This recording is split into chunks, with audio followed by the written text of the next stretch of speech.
Fair Park in Dallas will reopen as a COVID vaccine megasite today. The Arlington site will be closed as they wait for more doses. Now, it's frustrating trying to get a vaccine for some folks, but imagine the challenge of being a doctor working with COVID patients every day since the pandemic started. Hannah Davis is in Dallas this morning with that story. Hi, Hannah.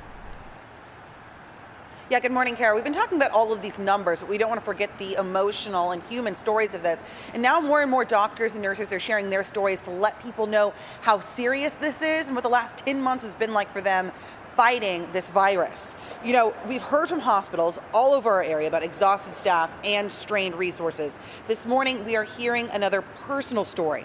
This is Dr. Kishore Gangani, and he's been treating COVID patients for almost a year at Texas Health Arlington Memorial Hospital. He's in acute care, which means he treats patients from intake to release or death. He says this past year, he has spent more time at the hospital than at home with his young family, saying there is no one cure for COVID, which makes treatment difficult. He says he's sharing a story to remind the public that this threat is very real for many of our neighbors and that the toll it's taking on healthcare workers is very real as well. I feel guilty and, I feel like I should be spending more time at home.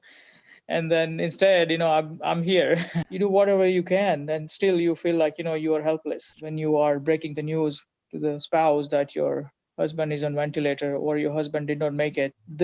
I cannot think anything more sad or emotional than that.